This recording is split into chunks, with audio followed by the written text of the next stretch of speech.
Olá, que Deus possa te abençoar de uma forma gloriosa. Eu estou aqui com você, pastor Júlio César, mais uma vez.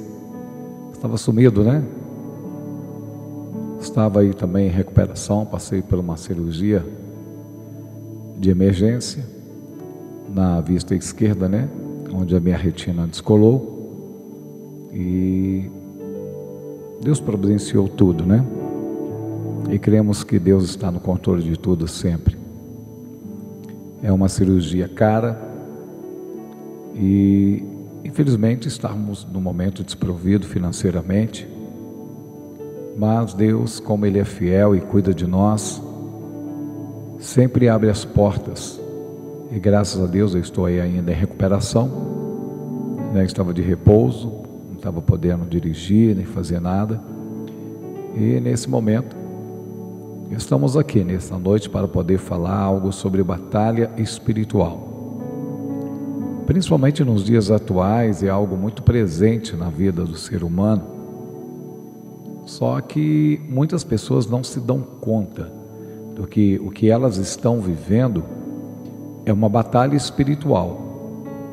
Algumas pessoas estão perdendo suas forças, estão perdendo a sua vida financeira, estão perdendo o seu relacionamento, às vezes familiar, conjugal, e essa pessoa também não se dá conta que existe uma batalha espiritual em cima disso.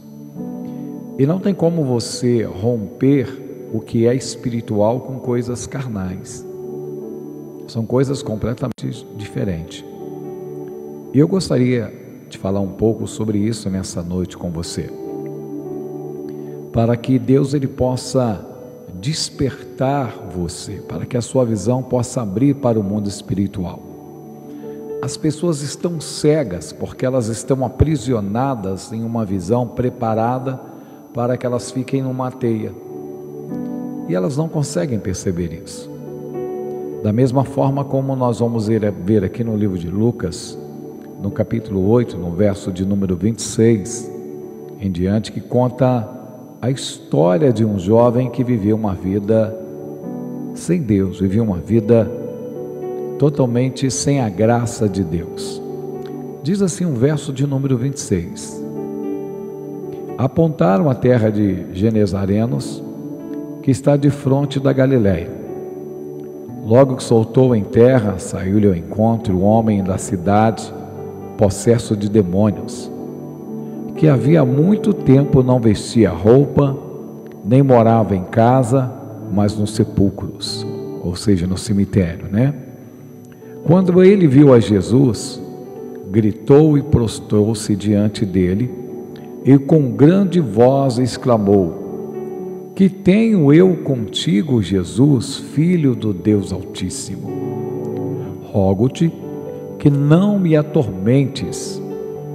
Porque Jesus ordenara ao espírito imundo que saísse do homem, pois já havia muito tempo que se apoderara dele. E guardavam-no preso como grilhões e cadeias, mas ele, quebrando as prisões, era impelido pelo demônio para o deserto. Perguntou-lhe Jesus: qual o teu nome? Respondeu ele: Legião, porque tínhamos entrado nele muitos demônios. E rogaram-lhe que não os mandasse para o abismo, ou em algumas tradições que saíssem daquele local. Ora, andava ali pastando no monte uma grande manada de porcos, e rogaram-lhe, pois que lhe permitisse entrar nele, e lhes permitiu. E tendo os demônios saído do homem, entraram nos porcos, e a manada precipitou-se pelo despenhadeiro no lago, e afogou-se. E quando os pastores viram o que acontecera, fugiram e foram anunciá-los na cidade e nos campos.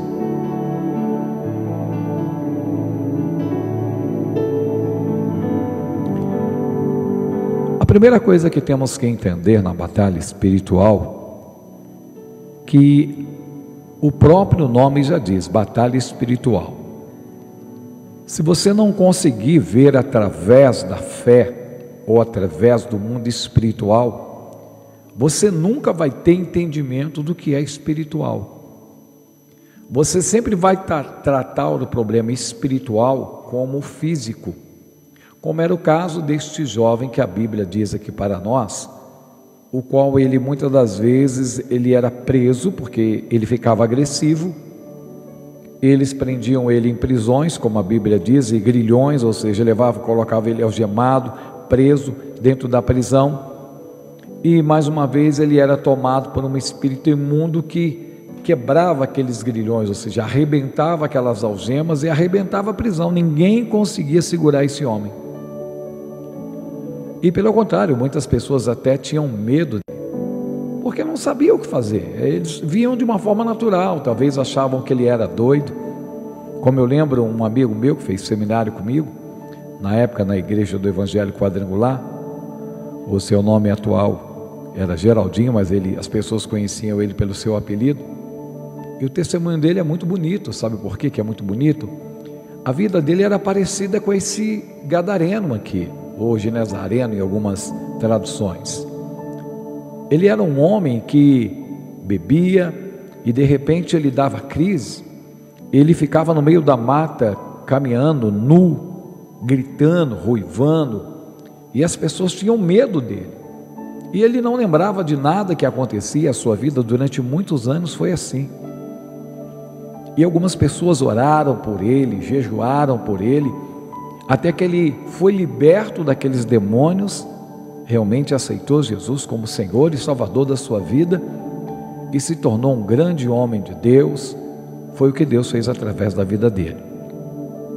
E assim, na vida deste homem, deste jovem que estava aqui, era uma vida de sofrimento, porque a Bíblia diz para nós, e fez questão de deixar isso aqui para mostrar que a vida deste homem estava aprisionada por causa de demônios.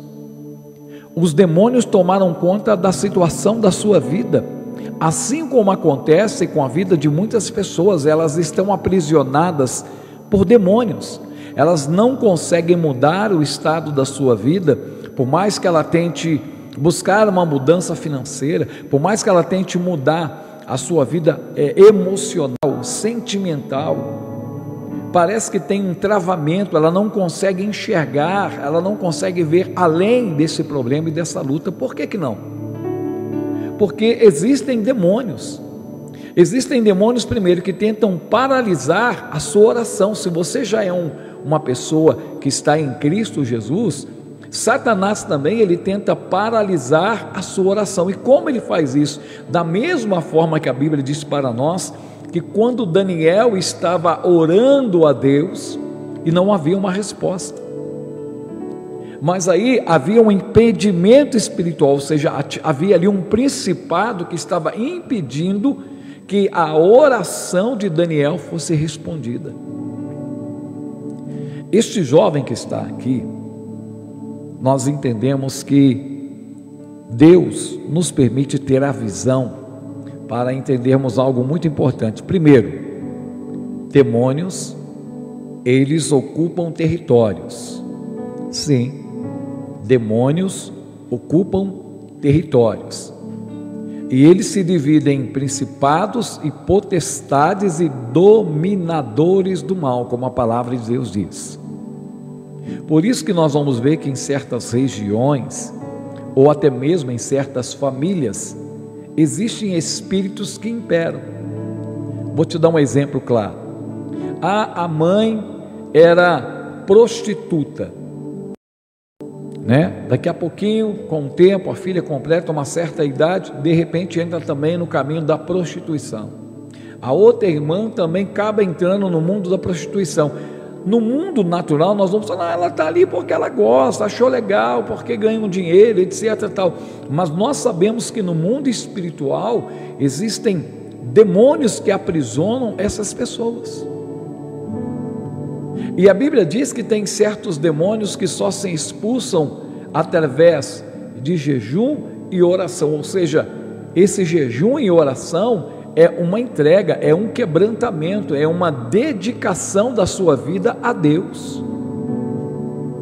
E esse jovem estava ali durante muitos anos aprisionado pelo mal, ele sofrendo, a sua família sofrendo, todos que estavam à sua volta sofrendo. E o que eu estou falando com você de demônio ocupar territórios, é tanto que quando Jesus chega para essa pessoa endemoniada, o que fala com Jesus primeiramente não é uma pessoa, são os demônios, que fala: por que o Senhor vem nos atormentar? Jesus, Filho do Deus Altíssimo. Olha só, os demônios sabem quem é Jesus e quem era Deus Pai. Então nesse momento eles reconhecem a autoridade espiritual existente na vida de Jesus, porque Jesus era 100% Deus e 100% homem. Mas esses demônios não queriam sair daquele território, eles queriam permanecer ali. Eu não sei por que eles queriam permanecer, se houve um pacto, o que aconteceu para eles estarem presos naquele local. E Jesus permite que eles permaneçam naquele local desde que eles saiam daquele corpo. Mas antes deles saírem, Jesus faz uma pergunta muito importante a esses demônios: quem é você? Quem é você, demônio? E naquele momento ele disse: nós somos um principado, porque nós somos legião, nós somos legião porque somos muitos. Então nesse momento demonstra que não era apenas um único demônio agindo na vida daquele homem, mas estava agindo de várias formas na vida daquele homem, assim como várias famílias estão sendo aprisionadas por demônios. Demônios que aprisionam as pessoas na prostituição, nos vícios, na religiosidade. E nós entendemos que aí entra os principados, porque existe a hierarquia de anjos e demônios. E quando nós falamos de hierarquia, a hierarquia principado, ela começa a criar mecanismo para que elas não sejam atingidas. E em muitos países, inclusive entre eles o Brasil, Satanás tem movido principalmente grande parte da classe política para que possam ser criadas leis que impeçam a ação da igreja, a ação da fé, impedindo que você fale a verdade, tentando impedir que você não diga que demônio é demônio, que você diga que certas ações em determinadas religiões e seitas são demônios, mas essas mesmas religiões podem chamar o que quiser os evangélicos, podem falar o que quiser de nós, que é naturalmente, mas quando você usa a palavra de Deus como base, essas pessoas se sentem ofendidas, mas não é elas, mas sim o que está nelas. Mesmo elas não sabendo, elas são guiadas por espíritos, e esse espírito tomam conta de bairros, cidade, estado e países. E algumas vezes não é fácil a batalha espiritual, porque ela vai muito além daquilo que podemos imaginar. É tanto que lá no Velho Testamento nós olhamos claramente quando a palavra de Deus traz para nós, quando o profeta Elias enfrentou os profetas de Baal através de Jezabel. Jezabel era uma rainha, ou seja, sobre a vida dela havia um principado. E nesse momento, quando Elias atinge a vida dos profetas, diante do desafio, estava atingindo um principado. E o que é interessante é que quando Elias manda matar os profetas de Baal e de Astarote, e ele faz a justiça de Deus, Jezabel manda um recado para Elias, e nesse momento ele estremeceu, ele foge da presença, porque veio uma pressão sobre a vida de Elias, apesar de ser um homem de Deus, apesar de ser cheio de Deus, mas nesse momento houve um contra-ataque contra a vida de Elias. E um ponto que ele ficou derrubado. Assim como algumas pessoas que tentam batalhar para ter a libertação, Satanás vem com contra-ataque. Aqui, quando Jesus dá uma ordem que eles saiam, eles dizem: nos permita então que nós entramos naquela manada de porcos. Os porcos também, biblicamente, têm um simbolismo: lei e graça, do puro e do impuro. Até porque a profissão de cuidar de porcos era a mais degradante possível para um judeu, porque o judeu não come, e não comia carne de porco. Então isso era muito degradante, para você ver do que o diabo ele sempre tenta se aproveitar daquilo que é pior. Eu costumo dizer que o diabo, queridos, ele precisa também de uma permissão para entrar na vida das pessoas, mas ele pega aquilo que é ruim e ele amplifica. É como esse som que você está ouvindo da minha voz, eles passando por um pré-amplificador, ou seja, ele está pegando a minha voz e ampliando para que ela possa chegar até você. Da mesma forma, Deus faz com as pessoas, o diabo também faz. A pessoa, quando a sua natureza pecaminosa age, o diabo pega isso e ele amplifica para o mal.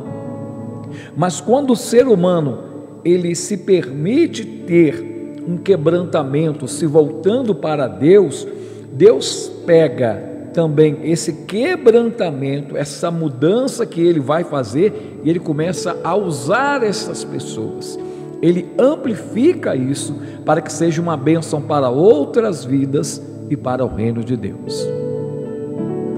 Mas enquanto as pessoas elas só têm uma visão física das coisas, elas não vão entender o mundo espiritual.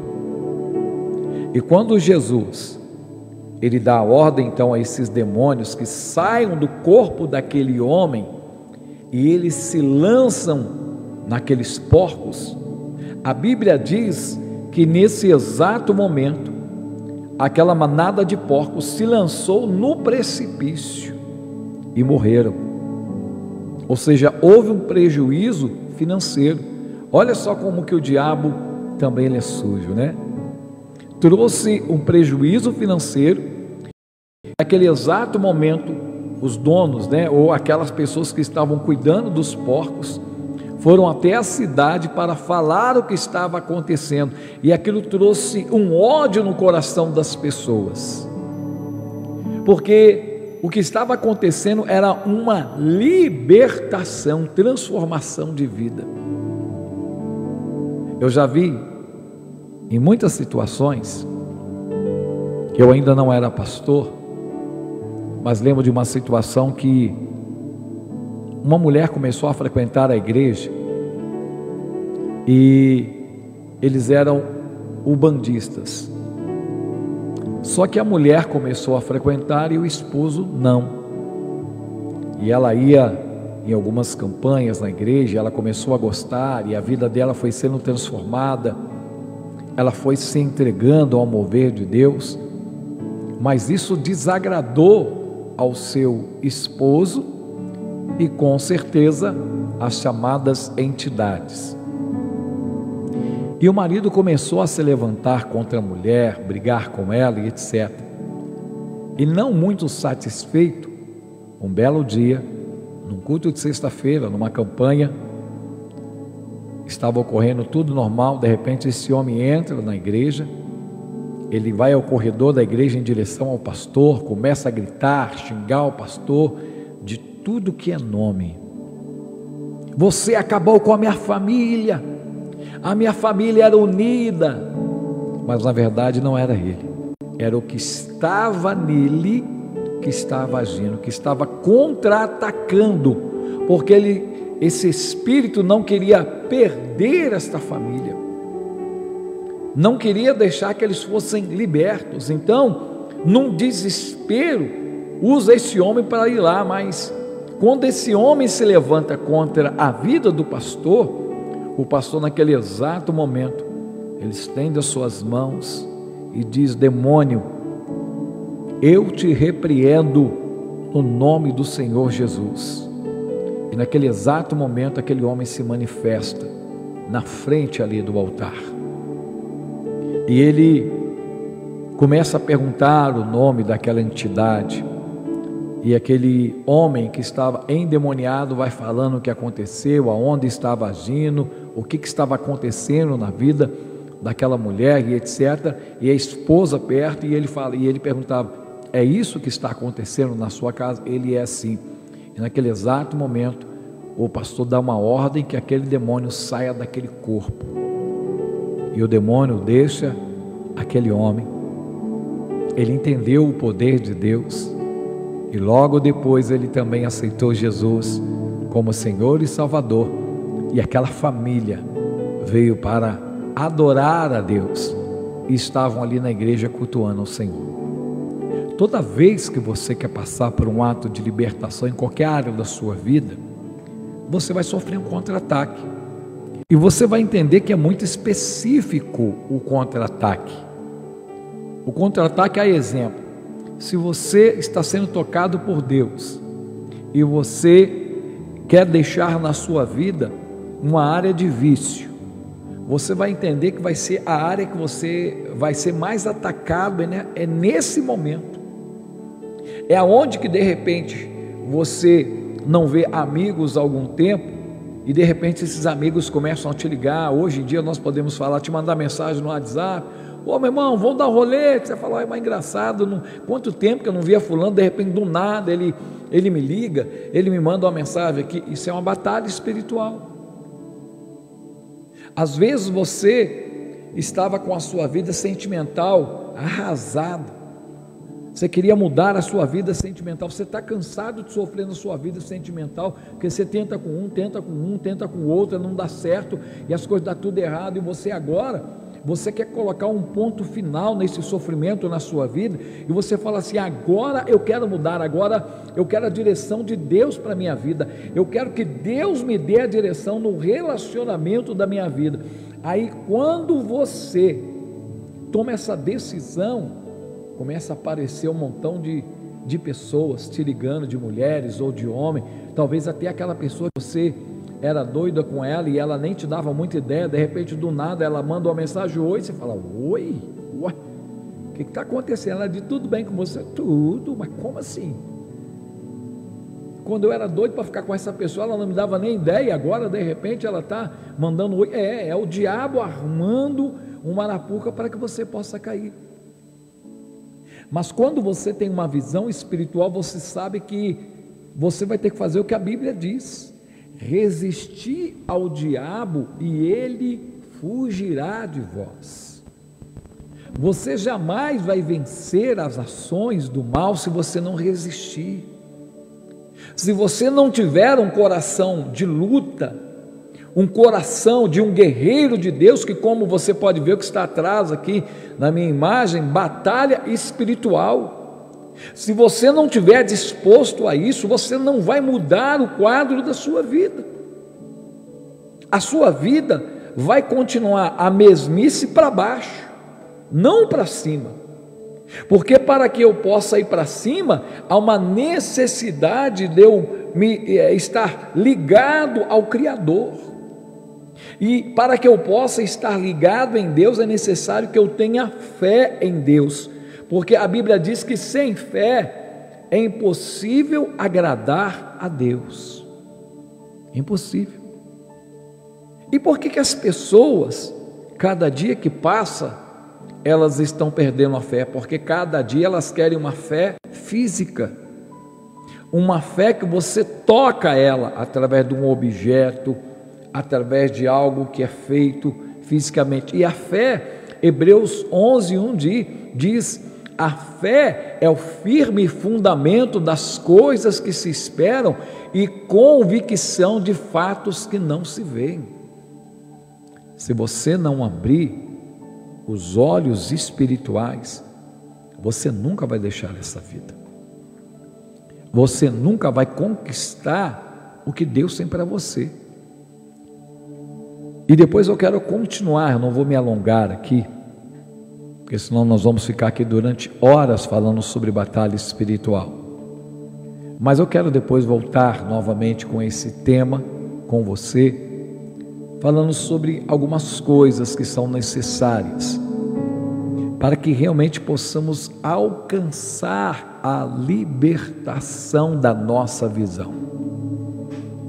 Porque você é aquilo que você enxerga.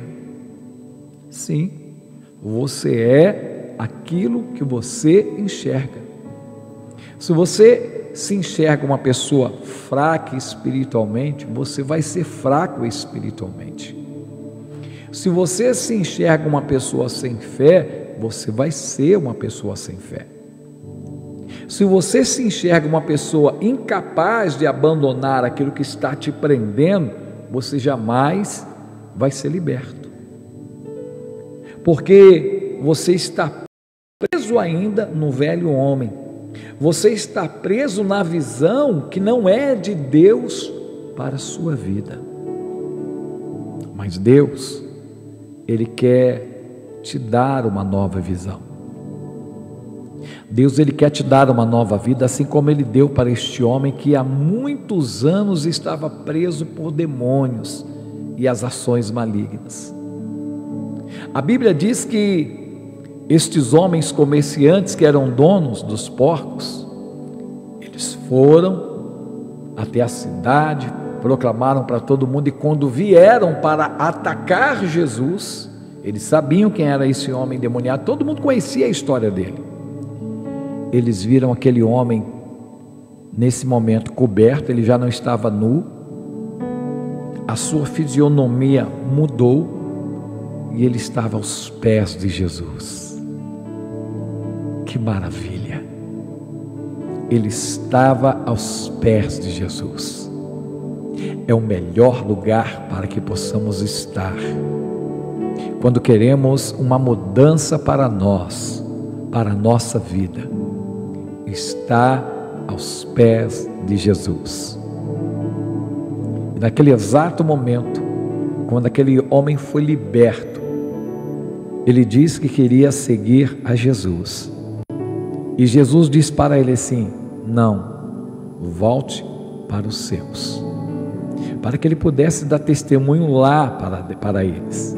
Lá que ele teria que dar testemunho, lá que ele teria que mostrar verdadeiramente a transformação que Deus fez na vida dele. Você também será um canal de bênção.